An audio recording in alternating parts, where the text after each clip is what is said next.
Hello and welcome back to another episode of Sports Speak. I'm your host, Spencer Ripchik. And I'm your co-host, Tanyon Loose. So, Tanyon, you've been watching the March Madness recently? I have been indeed. As a secret North Carolina fan, I've been quite happy with the performance so far. It's sad to see St. Peter's go, but it had to be done eventually.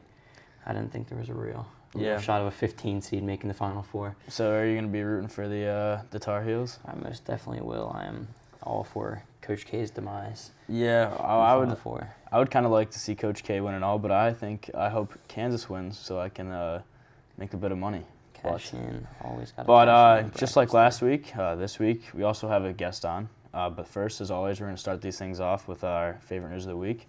So, Tanyon, what caught your eye this week?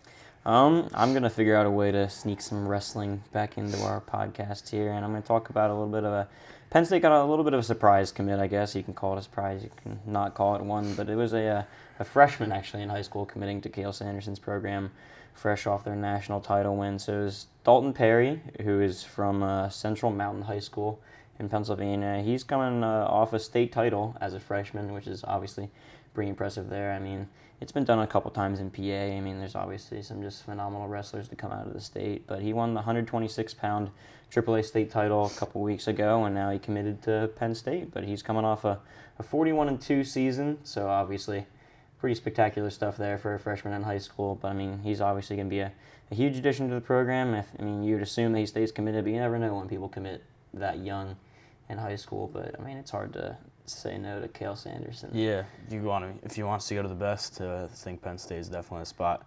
But like you snuck in wrestling, I'm going to sneak in some men's basketball as former Penn State guard Isaiah Brockington announced that he's declaring for the draft today. He completely changed this whole Cyclones team. Last season they had no conference wins, 0-18, and now they went, they're 2-22 on the season. But now they made it to the Sweet 16, like we said last week, as the number 11 seed, which is pretty impressive. I mean, Brockington played one of his best seasons, having a team-high 16.9 points per game and team-high 6.8 rebounds per game. And in all stat categories this season, he improved, both in rebounds and points. But he was also fourth in the Big 12 stat categories, just behind some big names. And, he was Big 12 Newcomer of the Year, so yeah. Pretty impressive stuff. Yeah, pretty impressive stuff. How his draft stock looks. Yeah, I think coming up here. I think he could be a potential late second round pick, or maybe find his way on like a free agent or something. Yeah, that seems about right for him. I know he hasn't always been the biggest name prospect, but he really backed it up with some play there. So we'll have to see how it works out for him. So I think we're going to move on to a little bit of a unique segment here. It's not exactly focused on one specific sport, but we are going to rank our top 5 favorite sports venues at Penn State. Obviously, Penn State might be one of the wealthiest athletic programs around the country, so there's some pretty spectacular facilities around campus. So we're going to go down and run through our top 5 for Penn State, and I'll let Spencer start us off. I guess we'll start off with our number 5, and we'll work from there. My number 5 is Panzer Field. I think I really like the atmosphere. Spoiler alert, it's my only outdoor facility on this list. I really like it. Looks very nice from the distance. It's got a little overlook, and I know from the press box it has a nice view of the mountains and Mount Nittany. So and I think it could get filled a little bit, and especially during COVID times, the students weren't allowed to go to the game, so they sat on the hill, which is kind of cool too. So I think it's a really interesting looking stadium. Yeah, I'm gonna come in with a little bit of a hot take for my number 5 here, and that is Beaver Stadium. So I know some people obviously, it's the most prominent stadium, of course, at Penn State, but to me it's one of the biggest stadiums in the country and the world in general. So that's, something that has gone for it. But other than that, there's really not too much that's particularly spectacular about the stadium. Now that I've had the opportunity to kind of see some other stadiums around the country, I think Beaver Stadium is just large, but it's not exactly aesthetically appealing from the outside compared to a lot of other stadiums. I know Nebraska and Iowa and other stadiums like Ohio State have some really nice stonework going around, and they're more historical stadiums, and Beaver Stadium just packs a lot of people into a compact area there. So, relative to some of the other kind of historical and well-designed places that Penn State has to offer, I think Beaver Stadium serves one purpose, and that's to fit a lot of people in a small area. And it does a good job of that, but other than that, it's not doing too much. Yeah, I don't know why I said that Panzer Field was my only outdoor stadium, because Beaver Stadium is on my list. But my number 4 is Pagula. I'm sorry. Pagula. Yeah, I just really like it. I went to one hockey game, and the place was packed. Everyone was banging on the boards, so it was a very high atmosphere. It's a pretty small facility, but I think it makes better that it's small, so people feels more packed and feel like a real hockey game, like a lot of people screaming and stuff, just like hockey is. So, yeah. Yep. My number 4 is the Bryce Jordan Center. I think that it's one of the newer stadiums. We have a nice picture up right here across the Big Ten, but it's a pretty nice facility, I'd say, but it's not. There's nothing spectacular about it that sticks out to me, really. I mean, unfortunately, it's not always the fullest arena at Penn State, especially relative to some of the other schools around the Big Ten. I mean, you have places like Assembly Hall in Indiana that's full on every night pretty much, and I think it's nice. It has 2 levels to it, which is an interesting aspect, although the second level isn't always that full. The concourse area is pretty nice. There's a lot of stuff in there, but I think from the outside it's just kind of a gray disc with some brick added to it. But I know I experienced Nebraska's basketball stadium when I was covering wrestling there, and it looks nicer than some pro arenas there. Obviously, they have a lot of money in their athletic department there. Yeah. There's not many other teams to watch in Nebraska other than Nebraska itself, so they maybe get some more attendance there and stuff like that. But I think that relative to some other stadiums, I think the Bryce Jordan Center is nice. Yeah. But it's not among my top 3. Yeah, well, my number 3 is Rec Hall, the former place that Penn State men's basketball played before Bryce Jordan Center. I think Rec Hall is one of the underrated facilities, even though it's really old. Because I feel like that's another place like Pagula that gets really packed, and then for some of the like wrestling matches or gymnastics, volleyball, I think it just having it being small makes it more packed, makes it feel more lively. So yeah, I think that should be number 3 in my list. How about you? Yeah, my number 3 is, I cheated a little bit here. I went with the combination of Panzer and the indoor multi-sport facility that is boringly named somewhat. But I think Panzer itself is a really cool kind of design there. I like the sunken in aspect of the field kind of relative to the ground level. And I think it's just well designed. It looks really aesthetically pleasing on all sides. There's some nice press area and the stands kind of lining along the side there. It's really nice. There's nice paths going down into it. But that is also connected to the multi-sport facility, which houses one of the few banked tracks in the state of Pennsylvania. It may actually be the only one. No, there's been one. I think there's one more in Philadelphia area, but it's one of the few places that has a banked track. It's very nice inside, and it's the only place on this list that I have competed at personally myself. So obviously it holds a little bit of a special place in my heart there. So I'm going to rank it maybe a little bit above some of the other areas. But it is a nice facility as well inside there. There's a lot of glass overlooking the track and the surrounding area, and I think combined it's a really nice opportunity for Penn State athletes to compete in one of those 2 places. Yeah, I've never been inside that stadium or that facility, so I can't really tell you from much experience. But yeah, I think Panzer is a very nice stadium. And for my number 2, I'm going to go with Bryce Jordan Center, primarily for wrestling, because I think some of those that wrestling match that they had this year was awesome with the flames and all the wrestlers running out. It was quite very the cool. production, I must say. Yeah, it was a very like WWE-esque kind of thing. It looked very cool how they had like the songs and stuff. So yeah, I'm gonna say Bryce Jordan Center for wrestling. I mean, their basketball sometimes can get filled. I remember back in like 2019 when the team was actually good, that stadium got filled. Absolutely. But as of late, I mean, it probably fills max like 75%. So I mean, it doesn't feel filled. But yeah, I think for wrestling especially, I think the Bryce Jordan Center is number 2 on my list. But. Yeah, I think the Bryce Jordan Center in its heyday of 3 years ago. Yeah. Now, if you want to call it that, it was a good environment back then.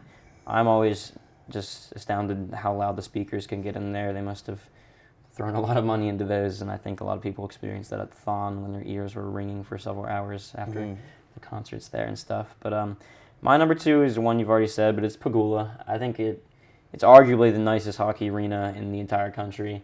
And they poured a lot of money into there, and they have pretty good turnout for a lot of their games there between both the men's and women's. I know the whiteout is one of the coolest spectacles in football, and then they kind of copied it for the hockey team there, but a lot of people show up for that, and it looks really nice. And I mean, just the arena itself it's very modern. Obviously, on the outside, it looks probably from the outside, the architecture itself is probably the nicest out of any of the Penn State facilities, and I think that it has the opportunity to kind of grow in prominence throughout the coming years, as I know hockey is kind of becoming a more popular sport here around campus among a lot of students as the hockey team's gotten better over the years, and I think that it's a team on the up and up, but I think that Pagula is a great facility, and relative to a lot of others across the country, it's really kind of a pinnacle of the collegiate hockey world. Yeah, I think even when they're bad, they still fill that place up, which is I like a lot. But my number one is the big dog, Beaver Stadium. I mean, it's the second biggest college football stadium in the state of, or the country of America. So I mean, you got to put that one up there. I mean, just behind probably was a Big House. House, yep. Yeah, so it just gets packed. The whiteout game's nuts. I mean, even for like really bad games, it still gets packed. It gets over 100,000, which is pretty impressive. And it's like a mini city on game days and stuff. So yeah, the culture's there. Penn State football, even when it's bad, people still show up. But yeah, I think that has to be number one. Even though it is kind of bland. I mean, a lot of concrete. It depends what you're looking for. If you're thinking about, if we were ranking the atmosphere, then no question, I think I'd have it. Yeah. The number one spot there. But I do wonder, like you were referencing, it's always packed there, like how they get those numbers there. I think because sometimes when you're inside the stadium, and it doesn't feel there's packed. 100,000 people, you're just thinking there's no way there's 100,000 Yeah, well, I think people they count like the players, and the people on the field season and ticket stuff. holders and Oh, everything that technically always redeem their tickets. They probably always just pick like a random number from like 100,000 to 106,000 and call it a day. Sounds about right. Yeah. But we'll get to my number one then, and that for me is one and only Rec Hall. I think it's the most historic stadium at Penn State. Really, there's been just a lot of dominance there across the years between women's volleyball, wrestling, men's volleyball now looks really great.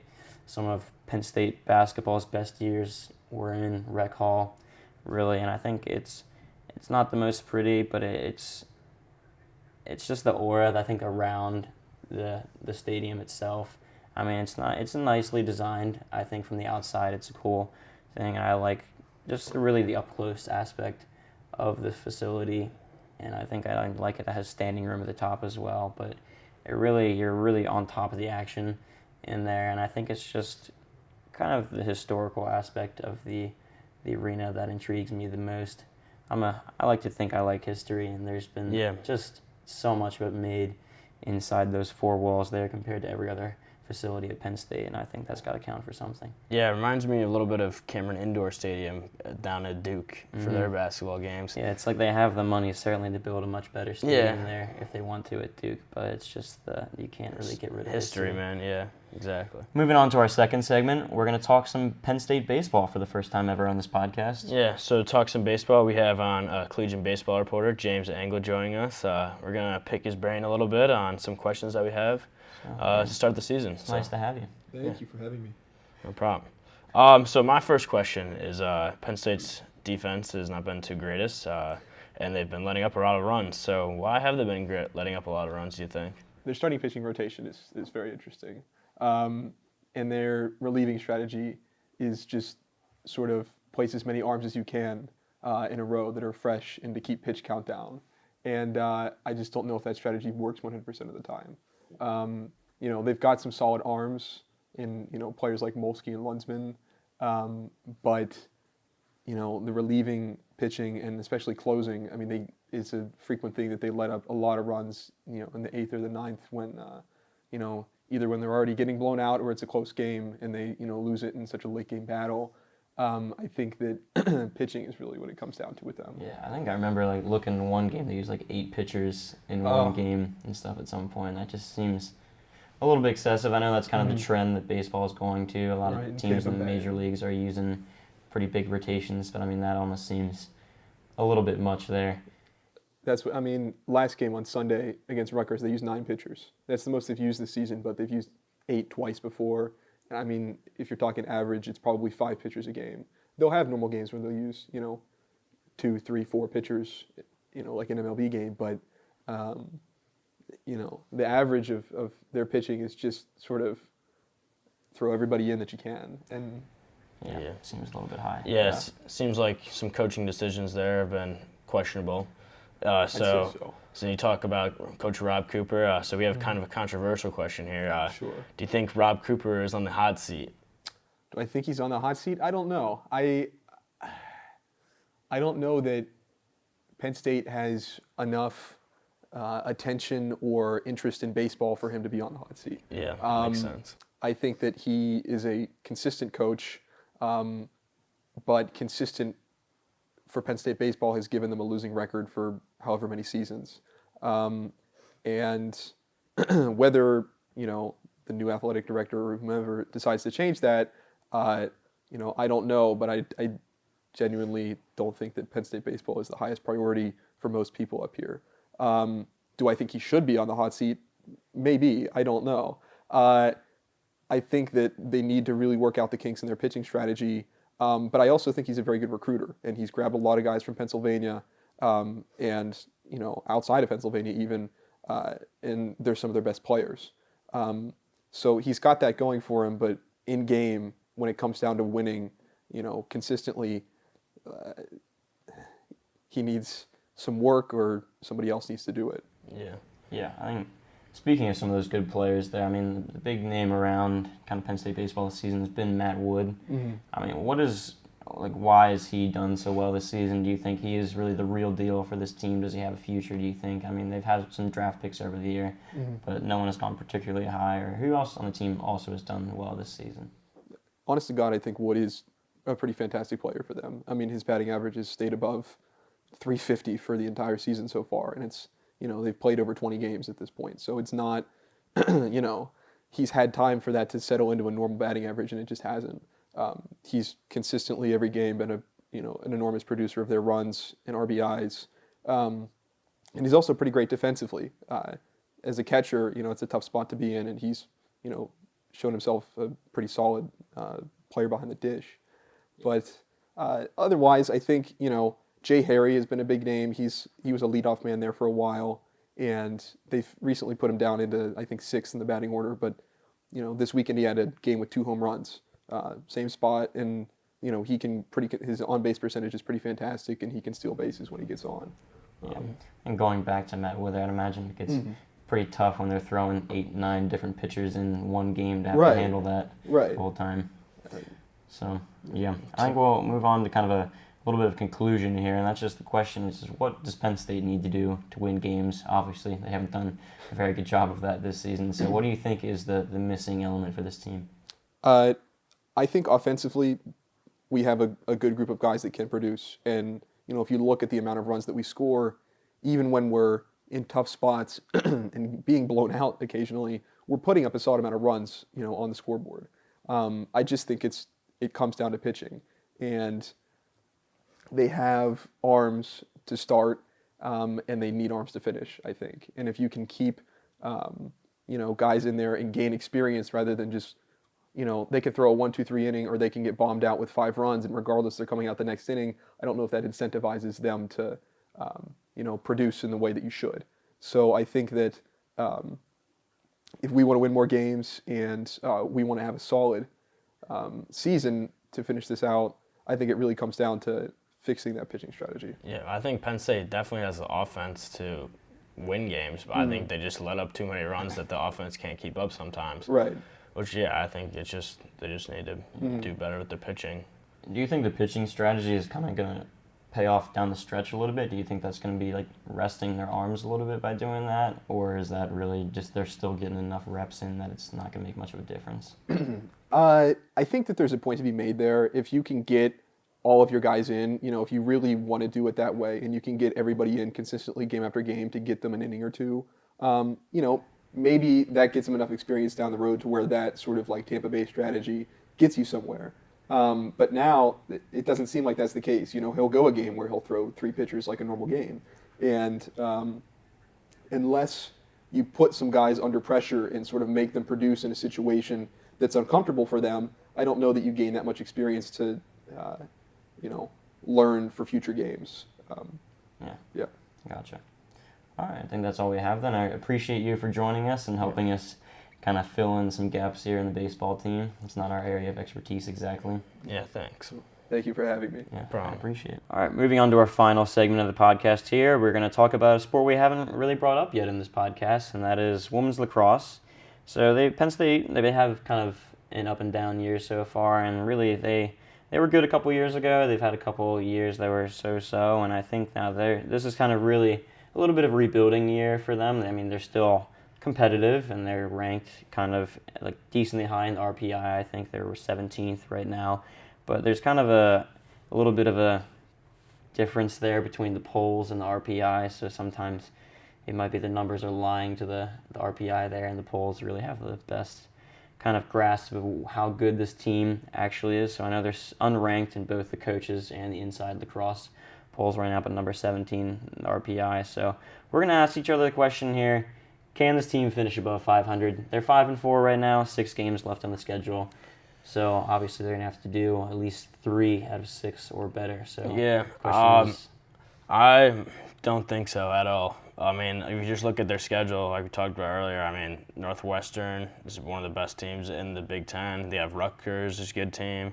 Maryland, another good team. And then Michigan. I mean, they all have a better record in the Big Ten than Penn State. Yeah. So, yeah, they have some top teams they got to get through if they want to get there. Absolutely. I think I have the rankings pulled up right here. So, I mean, their schedule is pretty brutal, to say the least. I mean, they got to win 3 out of 6, like we said. They got 6 games left, and 5 of those are against ranked teams. And Penn State being unranked is not going to be favored in many of those. So, I mean, you have number 3 Northwestern, number 8 Maryland. Then they have unranked Pitt, so that's kind of a must-win game right there with the in-state rivalry as well. Then going to number 13 Michigan, number 14 Rutgers, and number 20 Johns Hopkins. So that's 5 teams inside the top 20, let alone the top 25 there. So it's going to be a tall task to get it done against those teams there. But personally, I think it's doable. They have some talent on the team. Whether or not they can pull off the upsets is going to be more of a question, I think, for a coaching perspective, is something to look at here. They're obviously not where they need to be right now, but can they get it turned around kind of ahead of the Big Ten tournament? And it's something that teams do really throughout the Big Ten. It's been a common theme. You've seen it across a number of sports this year where teams kind of go on late season runs and they get hot right before the tournament. And I think that this team has plenty of opportunity to do so with the schedule that they have. If they can get some confidence by beating maybe some of those teams, especially that end of the stretch there. They have 13, 14, and 20 in Michigan, Rutgers, Johns Hopkins. Those are winnable games. I don't know how they'll fail against like a number 3 Northwestern team. All right, we're back. We had some technical difficulties there, but we're going to continue where we left off. And I was kind of going to get into that. This team has some things to figure out before they get into the kind of the culmination of their schedule there. And I think primarily they've got to look at the offense. Has been a little bit of a problem so far for the season. They are last in the Big Ten in shots per game, which is not ideal. I mean, just shows right there that you're not generating enough firepower on offense there. They are second highest in the shot percentage, so shows that when they are getting looks, they're getting good ones and they're converting them. But then you also come back with another number, and they are last in the Big Ten in turnovers per game, which is just never something you want to have in any sport, really. I mean, turnover is just the end-all to be-all in poor offensive metrics. Yeah. So they got to get that cleaned up there. They're third in assists per game, so it's showing me that they're passing the ball a lot, but maybe it's almost happening a little bit too much on the offensive end. So clearly that turnover number has got to be brought down there, and they've got to kind of crank up the shots per game numbers. So I think maybe a little bit less passing, some more attacking there on offense, and it's just whether of can their players get it done. I know they have Maria Alf, who leads the Big Ten in shots per game and 3rd in goals per game, which is pretty great numbers, but I think they've got to get her some more help up there on offense, and they've got to get their shots. Yeah. Somebody to help her is Kristen O'Neill. She's a youngster, but she's been really good ever since she stepped on campus. So I think she can do some damage there on the offensive end. And another bright side, helping you out a little bit, is 4 out of their last 6 games are going to be at Panzer Stadium, so a little bit of a home field advantage. I think they've only lost 1 game this season at Panzer, so yeah, they've played pretty good at home. But, they are on a losing streak. They've lost the last 2 games. Princeton and Ohio State, they both lost those games 12-11.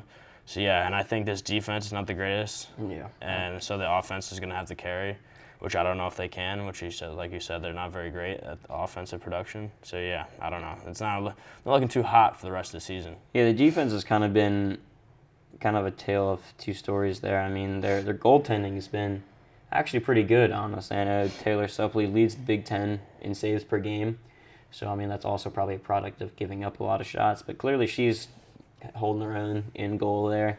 But, I mean, the defense is still an issue. They're giving up a pretty good number of goals. I mean, she is leading the Big Ten saves per game, but she's barely inside the top 10 in goals allowed per game. So, obviously, there's some discrepancy there.